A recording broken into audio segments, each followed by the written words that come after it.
നമസ്കാരം ശ്രീകാന്ത് സാർ. അപ്പോൾ ആദ്യം പറയട്ടെ, വാട്സപ്പ് ഗ്രൂപ്പിലേക്ക് വരാം. ഗ്രൂപ്പ് മെമ്പേഴ്സിൻ്റെ അനുഭവങ്ങൾ മാത്രമാണ് ഇപ്പം കുറച്ച് ദിവസമായിട്ട് പറഞ്ഞുകൊണ്ടിരിക്കുന്നത്.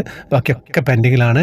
നിങ്ങൾ മെമ്പർഷിപ്പ് എടുത്ത് വരാൻ ശ്രമിക്കുക. അപ്പം പെട്ടെന്ന് പറയാൻ സാധിക്കുന്നു വിചാരിക്കുകയാണ്. അതും കുറച്ച് ലേറ്റാണ്. നമസ്കാരം ശ്രീകാന്ത് സാർ, ഞാൻ തിരുവനന്തപുരത്ത് നിന്നും ഗീതയാണ്. ഞാൻ നേരത്തെ അനുഭവം അയച്ചിട്ടുണ്ട് കേട്ടോ സാർ, അത് വായിച്ചിരുന്നു. ഇപ്പോൾ ഉണ്ടായ അനുഭവം ഞാൻ പറയട്ടെ സാർ. എൻ്റെ മോൾക്ക് ഭയങ്കര പനിയായിരുന്നു കേട്ടോ. ആശുപത്രിയിൽ കൊണ്ടുപോയി. പനി 102°C. പാരസെറ്റമോൾ ദിവസം 4 പ്രാവശ്യം കൊടുക്കാൻ പറഞ്ഞു. ഗുളിക കൊടുത്തിട്ടും നല്ല പനി തന്നെയായിരുന്നു.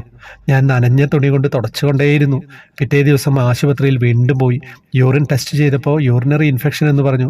വീണ്ടും യൂറിൻ കൾച്ചർ ചെയ്യാൻ പറഞ്ഞു. ഞാൻ നമ്മുടെ കണ്ണൻകുട്ടിയോട് മനസ്സുരുകി പ്രാർത്ഥിച്ചു, ഭഗവാനെ, യൂറിൻ റിസൾട്ട് വരുമ്പോൾ കുഴപ്പമൊന്നും കാണല്ലേ, ഞാനിത് ത്രിമധുരത്തിൽ പറയാമെന്ന്. സാർ, റിസൾട്ട് വന്നപ്പോൾ കുഴപ്പമൊന്നുമില്ല. മോൾക്ക് പനി കുറഞ്ഞു സാർ. തിരക്ക് കഴിയുമ്പോൾ ഇതൊക്കെ വായിക്കണേ. എന്താ കഥ? സത്യം പറഞ്ഞു കഴിഞ്ഞാലേ ഇങ്ങനെയുള്ള അനുഭവങ്ങളാണ് നമുക്ക് വരുന്നത്. നിങ്ങളുടെ പ്രാർത്ഥനയായിട്ട് ത്രിമധുരത്തിൽ പറയാമെന്ന് പ്രാർത്ഥിക്കുകയാണ്.